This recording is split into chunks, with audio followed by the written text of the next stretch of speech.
I thought my apartment was haunted. The truth is so much worse. In retrospect, it should have been obvious from the start that there was something going on. It was my first time renting an apartment, but even I thought that the landlord was eager for me to move in as soon as possible.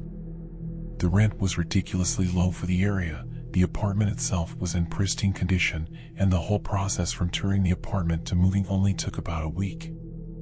Nothing like that comes without a catch. Apartment 311 was a pleasant place to live at first. It had 2 bedrooms and 1 bathroom, and since I lived alone, that meant I got to convert 1 bedroom into my own office space. It came with a handful of paintings already, so it didn't even have the off-putting liminal feeling that some empty apartments have. The only immediate downside I could tell from the start was that there is a slight smell in the living room from time to time. It wasn't anything too noticeable, but you would occasionally get a faint whiff of some sort of musty odor. I was living in apartment 311 for a couple weeks before I noticed anything was wrong. It started out with simple stuff, like various knickknacks being placed on the wrong shelves, snacks and small objects going missing, things like that. Once or twice I found the fridge left open. These things would only happen while I was asleep, and it made me feel like I was going crazy. There was no way anyone could be breaking into my apartment just to steal some useless crap and move around some collectibles. The door was locked whenever I went to bed, and even if someone hypothetically had the key, I always made sure to bolt the door as well. I considered getting some security cameras set up, but I balked at the price when I looked into that possibility. Though the apartment was admittedly cheap, between rent and utilities I still couldn't afford to set up an entire security system. I tried to put it out of my mind, assuming that maybe I was just sleepwalking or getting up for a midnight snack and forgetting by the next morning. I'd never been an easy sleeper. I was often prone to night terrors and other disturbances, which had only gotten worse now that I was in an unfamiliar environment. Of all the sleep problems I've experienced, by far the least pleasant is sleep paralysis. It used to happen fairly rarely, maybe once every 2 to 3 months, but after moving into the apartment it became an almost weekly occurrence. Now, usually my sleep paralysis is fairly mild. I find myself unable to move, eyes open, and I find it difficult to breathe. Sometimes I feel like there is a presence in the room with me, but before I moved I had never experienced any form of hallucinations, visual or otherwise. I'd never seen a ghost, monster, hag, or any other sort of entity while I was paralyzed. It was only ever a sense of dread and total paralysis of the body. That changed about the same time I noticed the missing food and misplaced objects. As usual, it felt like I had woken up, but couldn't move a single muscle. It was hard to breathe, and I had this awful feeling like I wasn't alone. I tried to calm myself down, to remind myself that I had been through this before, and it always went up okay, but something felt different. It was then that I noticed the door to my bedroom slowly opening, inch by inch. I could hear the creak of the hinges as it swung inward. Someone or something was coming into my room. He peeked his head around first, dull eyes reflecting the faint glow of moonlight from my bedroom window. He was bald, with pale flaky skin. I wanted to scream when I saw his expression, but I was still a prisoner of my own body.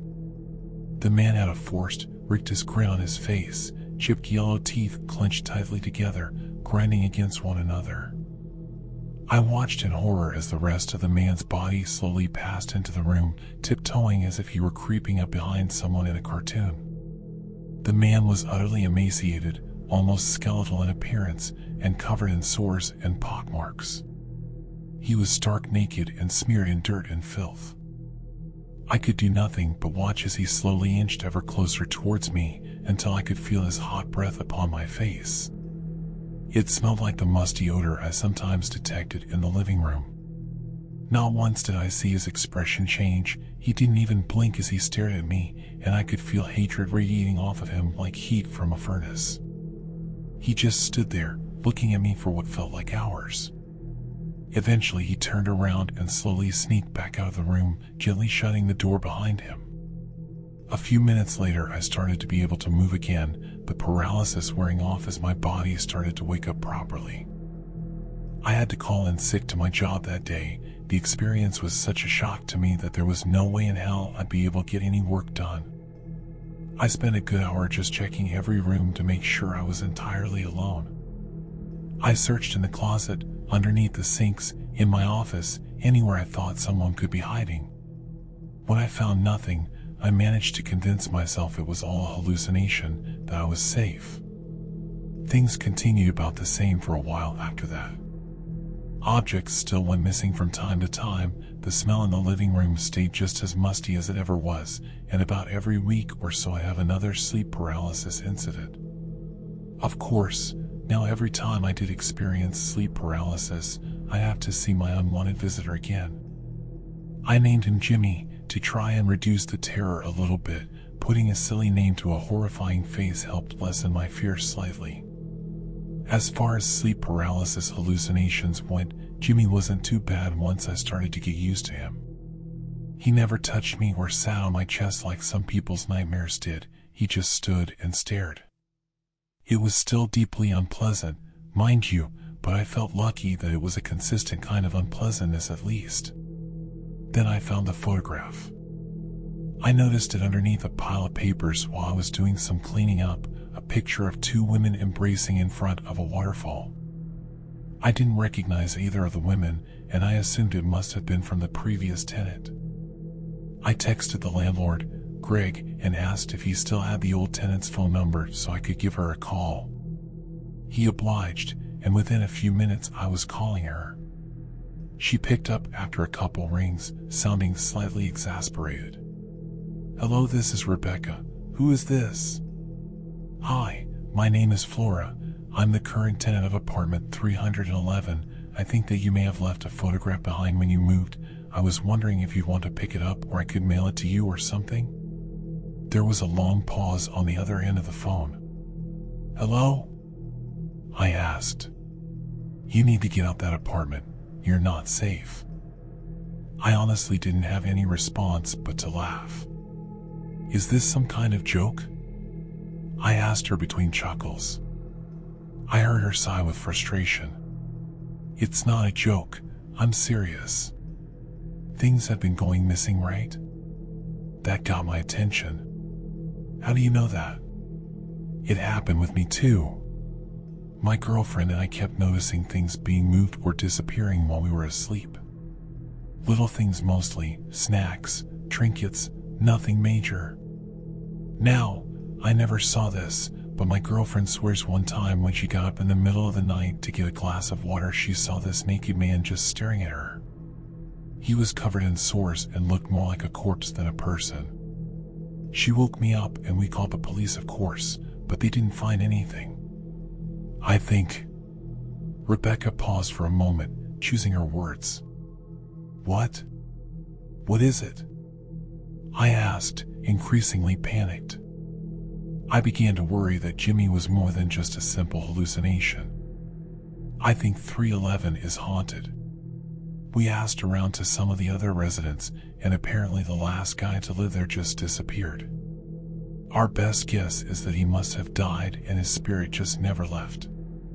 My girlfriend is into some occult stuff, so she tried a cleansing ritual or something like that, but it didn't work.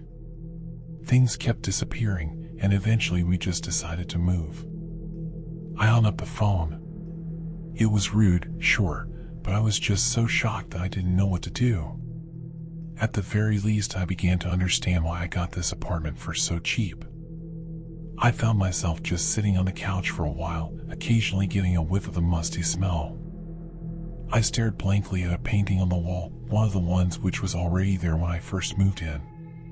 It depicted a woman in a white dress sitting underneath a tree reading a book. I couldn't tell what was making me so focused on it. It seemed utterly unrelated to what was happening.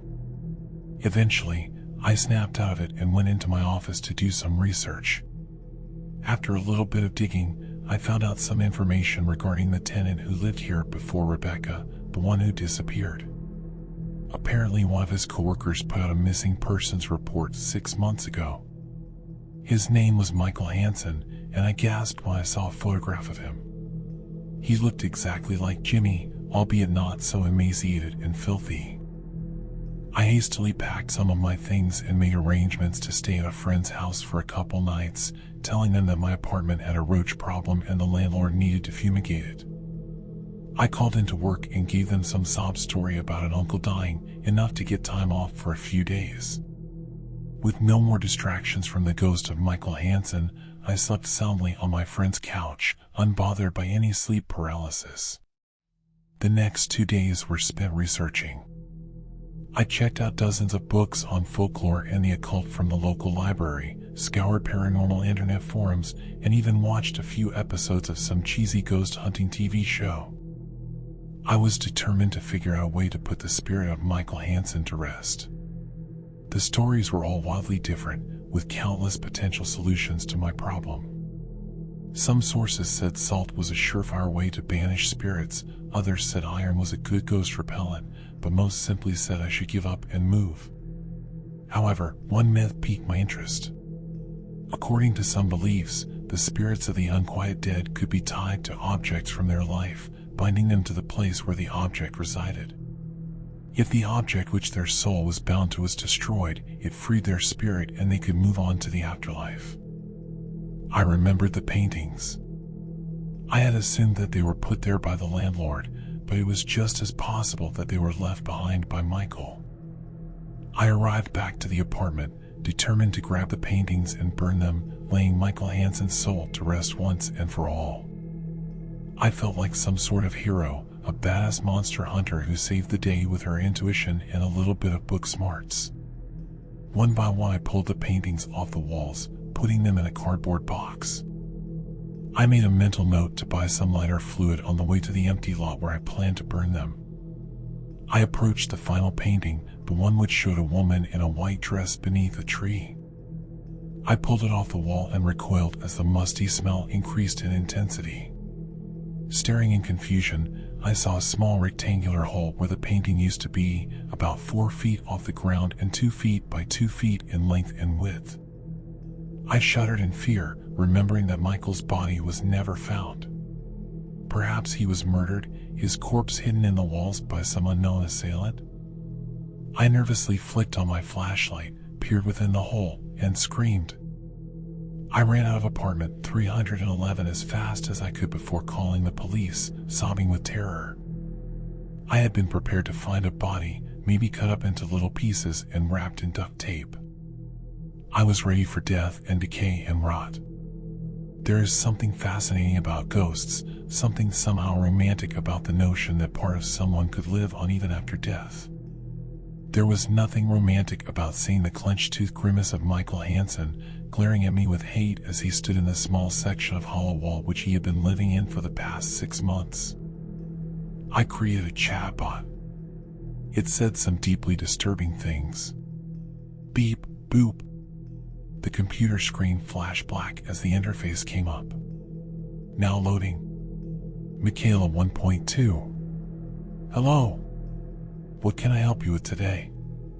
My goal was to create an artificial intelligence chatbot that could answer any question known to man. It would crawl Wikipedia and other informational websites and amass every bit of knowledge about science, history, medicine. Then all the user had to do was ask the question.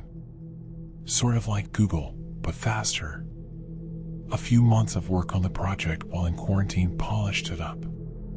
Soon I was sitting down at the monitor, flexing my fingers. Then I asked my first question. Me, why is the sky blue? Michaela, particles in the Earth's atmosphere scatter sunlight, and blue light scatters more because of its short wavelength. We call this Rayleigh scattering. Me, what's the meaning of life? Michaela, 42. I chuckled to myself. I programmed that one in manually, a reference to Hitchhiker's Guide to the Galaxy. And, speaking of aliens. Me, Michaela, do aliens exist? Michaela, the Fermi paradox states that we are likely not alone in the universe, yet we have no evidence for extraterrestrial life. Even now, with advanced technology, humans do not know that they are alone in the universe. I stopped typing. Reread Michaela's response. It should be humans do not know whether they are alone in the universe. Duh. Another bug. I'd have to go through the code with a fine-tooth comb tomorrow. I type my next question. Me, what is the airspeed velocity of an unladen swallow?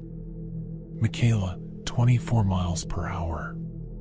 My fingers hovered over the keyboard, smirking, remembering that scene from Monty Python with the bridge keeper. And then I decided to continue the theme. Me, what is your quest? Michaela, a quest is a journey one embarks on to accomplish a goal. Me, what is your favorite color? Michaela, red. I frowned. She should have said computers don't have favorite colors, but what's yours? I'd spent an entire day programming her to recognize questions that involved you or your, and to answer them that way.